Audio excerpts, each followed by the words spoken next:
بحمده ونفثه بسم الله الرحمن الرحيم إنه من سليمان وإنه بسم الله الرحمن الرحيم وقال ربنا عز وجل في مقام أخرى فبأي آلاء ربكما تكذبان تبارك اسمك ذي الجلال والإكرام تبارك اسم ربك ذي الجلال والإكرام وقال تعالى في مقام أخرى فبأي آلاء ربك تتمارى.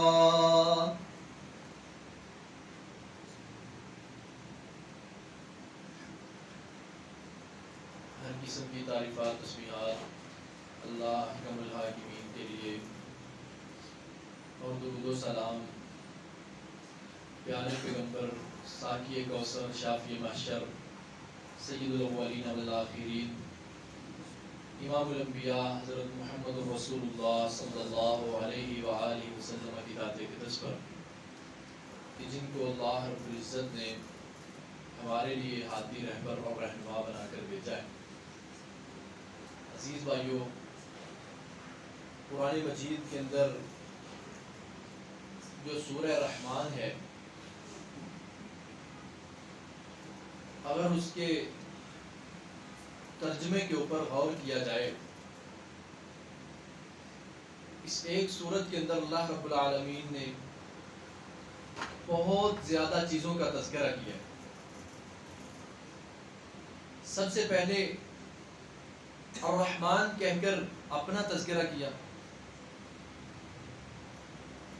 پھر انسان کی تخلیق کا تذکرہ کیا، پھر انسان کو بولنے کی قوت دینے کا تذکرہ کیا. اللہ تعالیٰ نے پھر زمین و آسمان کا تذکرہ کیا، پھر میزان کا تذکرہ کیا، پھر سمندروں کا تذکرہ کیا، پھر ان کے درمیان جو رب تعالیٰ نے پردہ بنایا ہوا ہے اس کا تذکرہ کیا، اور پھر لولو اور مرجان کا تذکرہ کیا، اور پھر ان کشتیوں کا تذکرہ کیا جو موجوں کی مانند سمندروں کے اندر چلتی ہیں. پھر آگے جہنم کا تذکرہ کیا، اس کے عذابوں کا تذکرہ کیا، جنت کا تذکرہ کیا، اس کی نعمتوں کا تذکرہ کیا، حور و غلمان کا تذکرہ کیا. مگر سورہ رحمان کی جو آخری آیت ہے تبارک اسم ربک ذی الجلال والاکرام،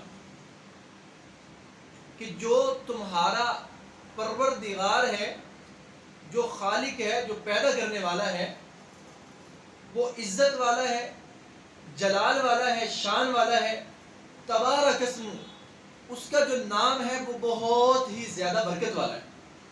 میرے عزیز بھائیو، آج کے جمعے کے اندر انشاءاللہ یہی چیز پر بات کریں گے، اسی کو سمجھنے کی کوشش کریں گے کہ اللہ پاک کا نام کتنی برکت والا ہے، اور ہم نے اس کو معمولی سمجھ کر کیسے چھوڑ دیا ہوا ہے، غفلت کے اندر پڑے ہوئے. اللہ پاک کا نام لینا اپنے ہر ایک کام کے اندر، اٹھتے ہوئے، بیٹھتے ہوئے، سوتے ہوئے، جاگتے ہوئے، مسجد میں آتے ہوئے، جاتے ہوئے، گھر میں داخل ہوتے ہوئے، باہر نکلتے ہوئے، بیت الخلاء واش روم کے اندر جانے سے پہلے، باہر آ کر بستر پر لیٹتے ہوئے، بستر سے اٹھتے ہوئے، ہر جگہ پر اللہ کا نام لینا جو ہے وہ اتنا برکت کا باعث ہے کہ انسان سوچ بھی نہیں سکتا. میرے عزیز بھائیو، یہ حدیث ہم نے پہلے بھی بڑی مرتبہ سنی ہے. نبی کریم صلی اللہ علیہ وآلہ وسلم ارشاد فرماتے ہیں کہ قیامت کی نشانیوں میں سے ایک نشانی یہ ہے کہ لوگوں کی زبان کے اوپر اللہ کا جو ذکر ہے وہ ختم ہو جائے، اللہ پاک کا جو نام ہے وہ ختم ہو جائے. آپ کیسے ہیں؟ الحمدللہ. یہ چیز کیسی ہے؟ ماشاءاللہ. وہ چیز کیسی ہے؟ سبحان اللہ. یہ نیکی کا کام کیسا ہے؟ اللہ اکبر. لا حول ولا قوت الا باللہ. کہ لوگوں کی زبان سے قیامت کے قریب اللہ پاک کا ذکر ختم ہو جائے. میرے عزیز بھائیو، آج ذرا دیکھیں کیا ہمارے زبان کے اوپر اللہ تعالیٰ کا ذکر کثرت کے ساتھ جاری رہتا ہے؟ سرے سے جاری نہیں رہتا. کوئی بھی کام ہو، اچھا ہو برا ہو، خیر کا ہو شر کا ہو، اللہ تعالیٰ کا نام ہماری زبان کے اوپر بہت کم آتا ہے. حتیٰ کہ ہم کھانا کھاتے ہوئے بسم اللہ پڑھنی بھول جاتے ہیں. بلکہ قرآن مجید کو جب آپ پڑھتے ہیں تو اللہ تعالیٰ نے انبیاء علیہ السلام کا تذکرہ کیا ہے. قرآن مجید کے اندر اللہ تعالیٰ نے بسم اللہ اپنے نام کا تذکرہ 114 مرتبہ کیا ہے. بسم اللہ الرحمن الرحیم قرآن مجید کے اندر 114 مرتبہ ہے. قرآن مجید کی صورتیں 114 ہیں. بسم اللہ 114 مرتبہ ہے. سورہ توبہ کے شروع میں بسم اللہ نہیں ہے. سورہ نمل کے اندر 2 مرتبہ اللہ تعالیٰ نے بسم اللہ کا تذکرہ کیا ہے. ایک مرتبہ شروع کے اندر، اور جب درمیان میں تذکرہ کیا تو اللہ تعالیٰ فرماتے ہیں وَإِنَّهُ مِن سُلَيْمَانَ وَإِنَّهُ بِسْمِ اللَّهِ الرَّحْمَنِ الرَّحِيمِ کہ ہدہد کو بھیجا کہ جاؤ یہ خط لے کر ملکہ بلقیس کی طرف. اور خط کے اوپر سلیمان علیہ السلام نے کیا لکھا کہ وَإِنَّهُ مِن سُلَيْمَانَ، یہ خط سلیمان علیہ السلام کی طرف سے ہے. وَإِنَّهُ بسم اللہ الرحمن الرحیم، اس خط کی ابتدا کیا ہے؟ شروع کرتا ہوں اللہ کے نام سے جو بہت بڑا مہربان نہایت رحم کرنے والا ہے. اب یہ دیکھیں انبیاء علیہ السلام کا تذکرہ ہے کہ اپنے کسی عمل کی ابتدا کرتے ہیں تو اللہ کے نام کے ساتھ کرتے ہیں. حضرت نوح علیہ السلام کشتی کو بنا رہے ہیں. جب کشتی بنا لی ہے تو لوگوں کو کہا ہے کہ اس میں سوار ہو جاؤ. لوگ کہنے لگے کہ اس میں سوار ہوتے ہیں، یہ چلے گی کیسے؟ پانی کیسے آئے گا؟ ادھر تو پہاڑ ہے، یہ پہاڑوں میں کیسے چلے گی؟ تو نوح علیہ السلام نے کہا وَقَالَ ارْكَبُوا فِيهَا بِسْمِ اللَّهِ مَجْرَاهَا وَمُرْسَاهَا إِنَّ رَبِّي لَغَفُورٌ رَحِيمٌ. آپ اس میں سوار ہو جائیں. بسم اللہ کیسے سوار ہونا ہے؟ اللہ کے نام کے ساتھ سوار ہو، اللہ پاک کے نام کے ساتھ. عزیز بھائیو، اس بات کو سمجھیں. آپ نے کوئی کام کرنا ہے، اب اللہ پاک کے نام کو کبھی نہ بھولیے. حتیٰ کہ آپ اپنی گاڑی کے اندر بیٹھ رہے ہیں تو اس وقت بھی بسم اللہ پڑھیں. یہ انسان کے لیے برکت کا باعث بنتا ہے. علی رضی اللہ تعالی عنہ سواری کے اوپر بیٹھنے لگے ہیں، رکاب کے اندر پاؤں رکھا ہے، ساتھ کہتے ہیں بسم اللہ اور ساتھ مسکرا دیے. تو ان سے پوچھا کہ آپ نے رکاب کے اندر پاؤں رکھا ہے، ساتھ بسم اللہ کہی ہے اور ساتھ مسکرا دیے، وجہ کیا ہے؟ تو کہتے ہیں میں نے نبی علیہ السلام کو دیکھا کہ آپ نے رکاب کے اندر سواری پر سوار ہوتے ہوئے رکاب کے اندر اپنا پاؤں رکھا اور ساتھ آپ مسکرا دیے تھے. میں نبی علیہ السلام کی سنت کو زندہ کر رہا ہوں. کیا آج ہم بھی نبی علیہ السلام کی سنت کو ایسے زندہ کرتے ہیں؟ اپنے ہر کام کے اندر بسم اللہ پڑھتے ہیں. صحیح مسلم کے اندر روایت ہے، نبی علیہ السلام فرماتے ہیں آپ اپنے گھر میں داخل ہوتے ہیں تو بسم اللہ پڑھا کریں. نبی علیہ السلام فرماتے ہیں جب انسان اپنے گھر میں داخل ہو کر بسم اللہ پڑھتا ہے تو ایک شیطان اعلان کرتا ہے اپنے چیلوں سے، حواریوں سے کہتا ہے کہ آج اس گھر کے اندر رات بسر کرنے کے لیے تمہارے لیے جگہ نہیں ہے. اس گھر کے اندر رات بسر کرنے کے لیے آج تمہارے لیے جگہ نہیں ہے. اور نبی علیہ السلام فرماتے ہیں کہ اگر یہی بندہ کھانا کھانے سے پہلے بسم اللہ پڑھ دے تو شیطان پھر کہتا ہے کہ آج اس گھر میں ہمارے کھانے کے لیے بھی کچھ نہیں. اور نبی علیہ السلام فرماتے ہیں میرے عزیز بھائیوں کبھی غور و فکر کیا کریں، یہ سنن نبی داؤد کے اندر یہ حدیث موجود ہے، انسان اس کو سن کر حیران رہ جاتا ہے. نبی علیہ السلام فرماتے ہیں جو طاعون کی بیماری ہے، جیسے یہ آج کل کرونا وائرس پھیلا ہوا ہے، یہ بھی ایک وائرس ہوتا ہے. فرمایا یہ جو طاعون کی بیماری ہے یہ گردن کے اوپر جو ہے وہ پھنسیاں وغیرہ نکل آتی ہیں، بغل کے نیچے نکل آتی ہیں اور ان کی تکلیف بہت زیادہ ہوتی ہے. اتنی تکلیف ہوتی ہے کہ انسان اس کو برداشت نہیں کر پاتا، اسی کے اندر اس کی موت واقع ہو جاتی ہے. نبی علیہ السلام فرماتے ہیں جب آپ اپنے گھر میں آتے ہیں کسی برتن کو رکھتے ہیں، فرمایا بسم اللہ پڑھ کر اس برتن کو رکھا کریں. بسم اللہ پڑھ کر کسی برتن کو جب رکھتے ہیں رکھا کریں اور برتن کو ڈانپا ضرور کریں. اور جب برتن کو ڈانپنا ہے تب بھی بسم اللہ پڑھ کے ڈانپنا ہے. برتن کو جب ڈانپنا ہے تب بھی بسم اللہ پڑھ کے ڈانپنا ہے. نبی علیہ السلام فرماتے ہیں اگر کسی کے پاس کوئی چیز نہیں ہے برتن کو ڈانپنے کے لیے، اس کا ڈھکن نہیں ہے، پاس موجود نہیں ہے، فرمایا وہ کوئی چیز رکھ دے، چاہے وہ اس کے اوپر چمچ رکھ دے، بسم اللہ پڑھ کے رکھ دے.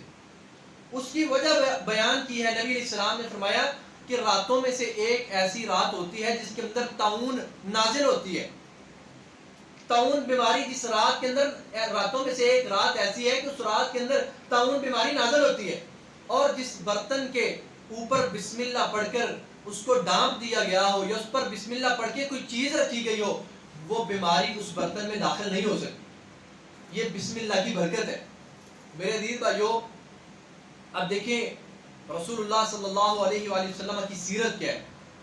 ابو عمر بن سلمہ رضی اللہ تعالیٰ عنہ چھوٹے سے صحابی ہیں. کہتے ہیں کہ میں نبی علیہ الصلوۃ والسلام کی گود میں بیٹھا ہوا تھا، میں کھانا کھا رہا تھا. تو کہتے ہیں کہ وَكَانَ يَدِي يَتِيشُ، کہ میرا جو ہاتھ ہے یہ پرات کے اندر، یہ برتن کے اندر گھوم رہا ہے، کبھی دائیں جا رہا ہے کبھی بائیں جا رہا ہے. رسول اللہ صلی اللہ علیہ وآلہ وسلم نے مجھے کہا قل بسم اللہ، کہ نبی علیہ الصلوۃ والسلام نے مجھے کہا کہ اے عمر بسم اللہ پڑھو، بسم اللہ پڑھو. وَكُلْ مِمَّا يَلِيكَ، اپنے دائیں ہاتھ سے کھاؤ اور وہ چیز کھاؤ جو آپ کے سامنے ہے. تو میرے عزیز بھائیو، یہ دیکھیں کھانے سے پہلے بسم اللہ پڑھنی، اپنے سامنے سے کھانا، اپنے دائیں ہاتھ سے کھانا. اور آج کل کیا ہوتا ہے، اللہ معاف کریں گے، کلی طور پر ہماری حالت ایسی ہے کہ بڑی دفعہ ایسے ہوتا ہے کہ اکثر اوقات بسم اللہ بھول جاتے ہیں، بسم اللہ بھول جاتے ہیں. تو نبی اسلام فرماتے ہیں کہ جو کھانا شروع کرتے ہوئے بسم اللہ بھول جاتے ہیں، اللہ کا نام بھول جاتے ہیں، تو شیطان ان کے ساتھ کھا رہا ہوتا ہے، شیطان ان کے ساتھ کھا رہا ہوتا ہے جو بسم اللہ بھول جاتے ہیں.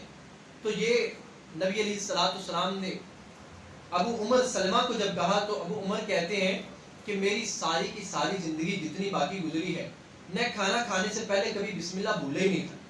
میں اس چیز کا اتنا خیال کرتا تھا کہ میں کبھی بسم اللہ بھولا ہی نہیں تھا. میرے عزیز بھائیو، یہ تو کھانے کی بات ہے. رسول اللہ صلی اللہ علیہ وآلہ وسلم نے ہر ایک معاملے کے اندر بتا دیا کہ آپ نے مسجد کے اندر داخل ہونا ہے تو اللہ کا نام لے کر داخل ہوں گے. اللہم افتح لی ابواب رحمتک، یا اللہ میرے لیے اپنی رحمت کے دروازے کھول دینا. اور یہ مکمل جو دعا ہے وہ ایسے ہے، یہ تو شارٹ ہے نا کہ چھوٹی، اس کو ہم پڑھ لیتے ہیں اللہم افتح لی ابواب رحمتک.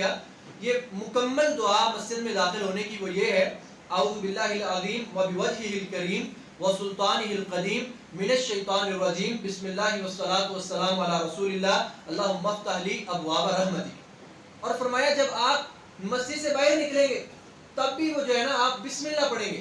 کیسے؟ ہم تو عام طور پر پڑھتے ہیں اللہم انی اسألک من فضلک، اور مکمل دعا کیسے ہے؟ بسم اللہ والصلاۃ والسلام علی رسول اللہ اللہم انی اسألک من فضلک. تو یہ نبی علیہ الصلوۃ والسلام کی سیرت ہے. میرے عزیز بھائیو، اپنے ہر کام کے اندر آپ گاڑی میں بیٹھنے لگے ہیں، آپ سفر کر رہے ہیں، تو سفر کرتے ہوئے، گھر سے نکلتے ہوئے نبی علیہ الصلوۃ والسلام نے فرمایا آپ پڑھیں، اللہ کا نام لیں، بسم اللہ توکلت علی اللہ لا حول ولا قوت الا باللہ. اگر آپ اپنے گھر سے نکلتے ہوئے اس کا خیال رکھیں گے، اس کو پڑھیں گے، اللہ کا نام لیں گے، برکت اتنی آتی ہے. نبی اسلام فرماتے ہیں جب بندہ یہ دعا پڑھتا ہے تو شیطان جو ہے وہ ذلیل و خوار ہو جاتا ہے. وہ کہتا ہے اس کے اوپر اب میرا کوئی بس نہیں ہے، اس نے اپنے آپ کو اپنے رب کے سپرد کر دیا ہوا ہے. اور جب انسان واش روم کے اندر جاتا ہے تو میرے عزیز بھائی